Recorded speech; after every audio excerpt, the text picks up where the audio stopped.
Today's Tanya is a small piece which will bring to conclusion what we call the Hakdamas Hamalaket, the foreword and the introduction of the Alter Rebbe.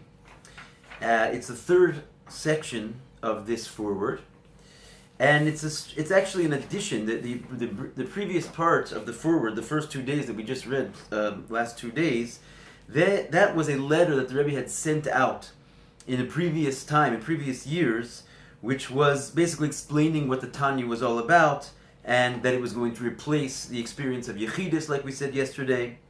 But this little piece, today's piece, was actually an add-on. It wasn't part of the original letter, and it came particularly when he wanted to print the book. And what it is it's kind of a scary little warning that the Rebbe puts out there.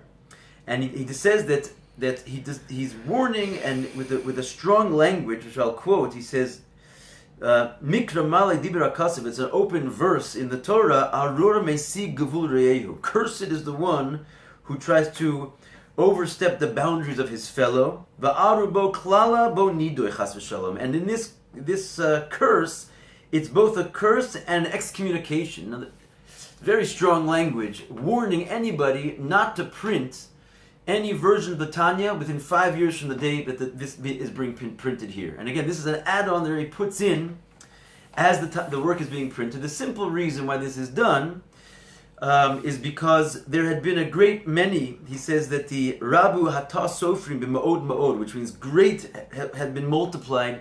The mistakes in the copies that had been sort of passed around. The handwritten copies, this is the first printing. So all the copies that they had in the world up until this point were copied, hand-copied one from the other, and they had been greatly, distributed because it was sort of a hot, wondrous new sefer that was going around.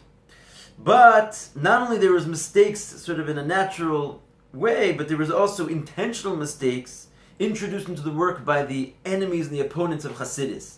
And therefore they were sort of trying to corrupt the work, and it was becoming a disaster. So that's one of the reasons why the Rebbe agreed, sort of against his will at first, to have the work printed in order to make one version of the Tanya and the correct version go out, and that would be that. That's the simple story. However, this is the Tanya, and everything you have to look a little bit under the surface.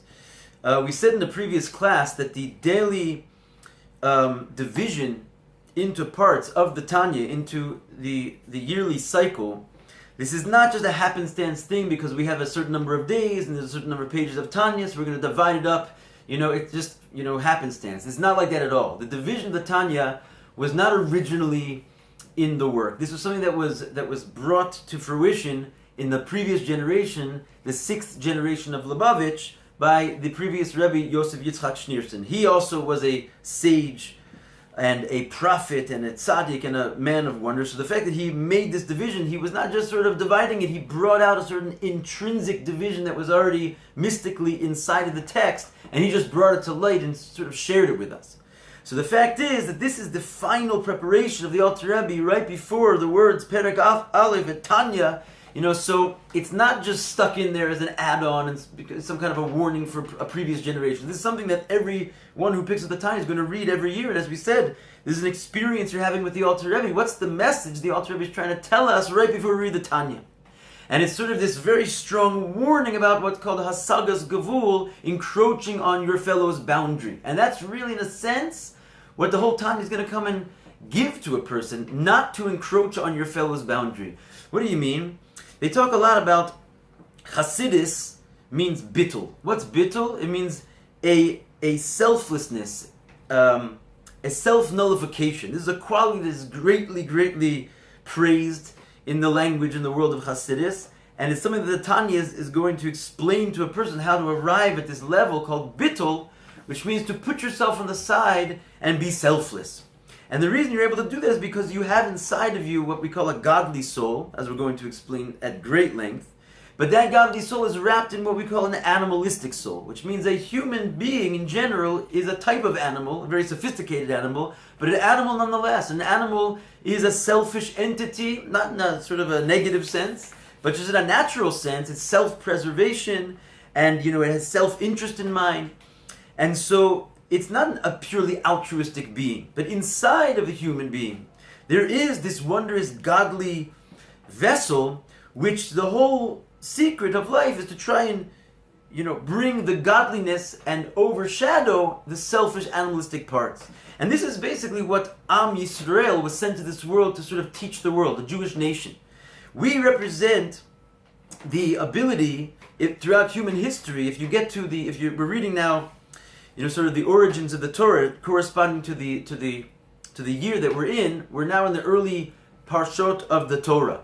And we're learning about the tribes of Yaakov Avinu, the third of the forefathers, and we see that his children were all tzaddikim and were all able to bind together. They had their hardships for sure, but in the end of the matter, they all bound together and maintained their love and connection to one another, and maintained a certain tribal unity.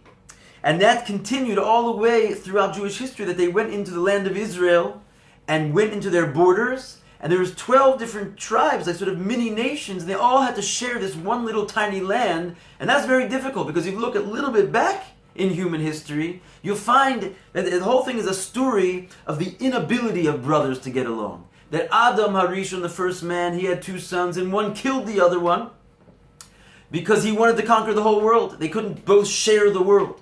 And you go a little bit further into history and you get to Noach, and he had 3 sons, and he wanted to have more. But actually, there was a whole tragic incident that he was actually castrated by his grandson, and with the claim that you already have 3 sons and you want to have more. Look at Adam Arishon; he had only 2 sons, and one killed the other one because the world wasn't big enough for all of them. So there's this idea of what's called hasagas gavul, overstepping the boundary of your fellow. In a certain sense, every person has in them the interest of sort of world domination. It could be your own little world, it could be the great world, but there's a little monster inside of everybody who sort of wants everything. And what the Tanya is trying to bring out of us is to find another side of yourself, to find the inner light inside yourself, which knows how to contain its aspirations and direct them into holiness, which will always allow the space for the other person, because you see the greater whole. You're not willing to destroy the world because you're able to hold back your own power for the sake of allowing other people's power, so that the totality of the entities together can form one general whole, which serves the greater purpose. And this is sort of what Am Yisrael represents. 12 nations, which are really one. Shema Yisrael, Hashem Elokeinu, Hashem Echad. The crying call of the Jew for all time. What does it really mean? There's a history to that statement. Shema Yisrael is actually a statement from the 12 tribes to their father, whose name was Yisrael. And they were saying, listen, Yisrael, Hashem Elokeinu, God is our God. We can all minimize our own need to dominate each other in the world, because we recognize there's a sort of unity which is bigger than us, because Hashem Echad. And this was an actual statement that was said by the tribes, indicating sort of the goal and the unique ability that is found inside of Am Yisrael to limit themselves, not overstep their boundaries, and therefore to create a unity of brotherhood and fellowship. And this is the final word before we enter into Perek Aleph, the first chapter, Tanya.